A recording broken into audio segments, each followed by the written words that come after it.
भाग्य बताने वाले ढेर मिलेंगे, पर भाग्य बनाने वाला ढेर नहीं होता। भाग्य बनाने वाला तो देवाधिदेव महादेव ही। बता कोई भी देगा, कोई भी बता देगा। तुम्हारा अभी आने वाला समय तुम्हारा राजसी सुख है, राजसी सुख बताने वाले तो ढेर मिले। अरे तुम तो एमएलए बनने वाले थे, तो फिर क्यों नहीं बना? सारे राशि सुख थे, गज योग, ये योग, वो योग, सारा सुख था। फिर क्या तकलीफ आ गई?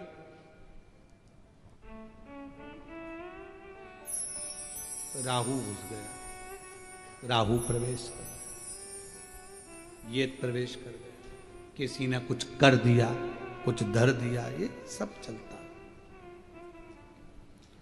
भाग्य बताने वाले ढेर मिलेंगे, पर भाग्य बनाने वाला कोई नहीं होगा, कोई नहीं होगा।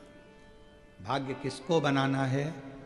आपको खुद मेहनत कर कर, परिश्रम कर कर, संघर्ष कर कर और शिव जी पर विश्वास कर कर आपको खुद बना। जब खुद मेहनत ही ना करोगे, दुकान पर ही ना जाओगे, नौकरी ना करोगे, सर्विस ना करोगे, व्यापार व्यवसाय ना करोगे, तो कौन देगा महाराज? किसकी सामर्थ्य?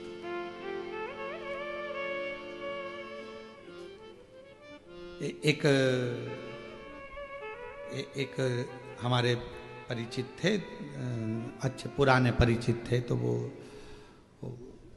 उनकी जो घर में ज़्यादा तो नहीं था, जमीन थी 4-5 एकड़, 2-4 भैंस थी और खेती बाड़ी यही काम करते थे। पंडित जी थे, शांत हो गए और हम उनके यहाँ बैठने के लिए गए, तो उनके 2 बच्चे और 3 बच्चियां, 5 बच्चियां भी बड़ी और बच्चे भी थोड़े ठीक ठीक थे, छोटे। तो वो मिलने गए, तो उनके रिश्तेदार हमसे बोले, गुरुजी अब आप बोलो बहू को कि अब ये भैंस वगैरह, ये जमीन वगैरह सब बेच बुचा दे और हम लोग सब देख लेंगे, कर लेंगे।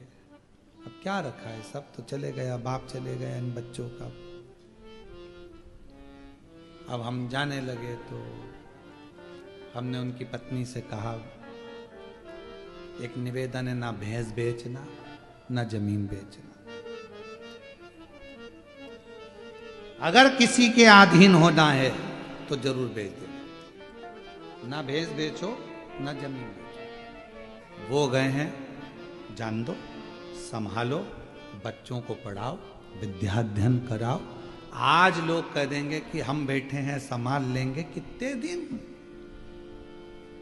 कितने दिन संभालेंगे? कौन ला कर देगा, कौन खिलाएगा? किसी की सामर्थ्यता नहीं है कि बहुत दिन संभाल ले, अपने को खुद करना पड़ेगा। अब तुम्हें तुम्हारे पति का भी फर्ज अदा करना है और पत्नी का भी फर्ज अदा करना है, और तुम्हें आगे बढ़ना है, रोना नहीं। रिश्तेदार कहेंगे ऐसा कर दो, ये बेच दो, वो ना ना ना ना, अब संभालो, संभालो। आप अकेले नहीं हो, अब आपके साथ में दूसरा बल भी है, बल। एक बेटी आई थी बहुत पहले, जब कोरोना चल रहा था, और उसका वीडियो भी यूट्यूब वगैरह पर डला होगा। बहुत रोई थी, बहुत, लगभग होगा कोरोना के समय पर 2019 के बात होगी। पिताजी चले गए, माँ चली गई, भाई है छोटा, कोरोना में दोनों चले गए। खूब रोई, खूब। कहा बेटा क्या हुआ? पिताजी चले गए, माँ चली गई, सब, अब कुछ भी नहीं बचा, मेरा भाई और मैं हूं, क्या करें? मैंने कहा पढ़ाई कर रही हो? हाँ। भाई पढ़ रहा है? हाँ। तो हमने कहा एजुकेशन जैसा धन तुम्हारे पास में है, तो फिर रोना क्यों बेटा? माता पिता गए हैं, शिव को पिता मानो, पार्वती को मां मानो, और उस माता पिता का फर्ज अब स्वयं अदा करो। भाई को भी पढ़ाओ, खुद भी पढ़ो। आज मैं उस बेटी को, जो कि छत्तीसगढ़ की रहने वाली है, उस बेटी को मैं धन्यवाद दूंगा। बिलासपुर की वो बेटी आज डॉक्टर बन गई है और उसका भाई इंजीनियरिंग कर रहा है। साधुता दूंगा मैं, हिम्मत मत हारो। ये कहने वाले कह देते हैं हमारे पास आ जाओ हम संभाल लेंगे, हमारे पास आ जाओ हम खिला देंगे, हमारे पास रहो, अब हमें है ना सब देख लेंगे, सब संभाल लेंगे, ये भेज दो वो भेज, ना ना ना ना, अपने पर आश्रित। मेहनत करो, खुद पर विश्वास करो। कोई किसी का साथ नहीं देता, कोई नहीं देता। जब थोड़ा सा धन की जरूरत होगी ना, और कह देना ताऊ जी, ताई जी, चाची जी, चाचा जी, काका साहब, हमको 5 लाख रुपए की जरूरत है, तो पसीने छूट जाएंगे। मामा जी, फूफा जी, 8 लाख रुपए की जरूरत है, 10 लाख की जरूरत है, पसीने छूट जाएंगे। कोई नहीं देता। अपना बल अपने साथ रखो, विश्वास रखो कि मैं अकेली नहीं, मैं अकेला नहीं, मेरे साथ मेरा शिव है और एक दिन मुझे सिंहासन पर बिठा कर रहेगा, मंजिल तक पहुंचाकर। अंजना मां रो रही हैं, नैनों से जल बह रहा था।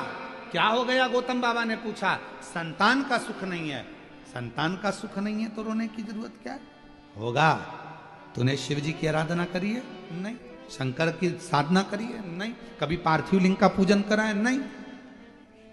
व्यक्ति वही रोता है जो कभी शंकर के मंदिर में एक लोटा जल नहीं चढ़ा सका, कभी पार्थिव का पूजन नहीं कर सका, कभी पार्थिव लिंग नहीं बनाया, कभी शिव की आराधना नहीं करी, कभी विश्वास रखकर शिव महापुराण की कथा नहीं सुनी। एक बार शिव महापुराण की कथा को अगर किसी ने दिल लगाकर सुन लिया तो उसका दिल नहीं रहता, शंकर का शिवालय हो जाता है। मंदिर बन गया, घर, ये शिव का मंदिर, उसके अंदर शिव बैठ गए, भीतर शंकर बैठा। क्यों रो रहे हो? कभी तुमने पूजन करी? नहीं। आराधना करी? नहीं। साधना करी? नहीं। कभी नहीं करी। जाओ एक लोटा जल चढ़ाओ। गौतम बाबा ने कहा पार्थिव पूजन करो। पार्थिव पूजन जो मां अंजना ने करना चालू करी, शिव जी प्रसन्न हो गए। शिव जी प्रसन्न। कहा जाओ पार्वती अंजना जी से जाकर पूछो कि उनको क्या चाहिए। अंजना जी से पूछा क्या चाहिए? तो के पुत्र चाहिए। कैसा? तो कहा जिसकी पूजन कर रही हूं वैसा। पार्वती जी जाकर बोल दी तुम्हें ही मांग रही है बेटे के रूप में। शंकर भगवान ने जाकर कहा अंजना मां से, मेरे जैसे बेटा को जन्म मेरा ही प्रतिबिंब स्वरूप तेरे गर्भ से प्रकट होगा। शिव जी का तेज पवन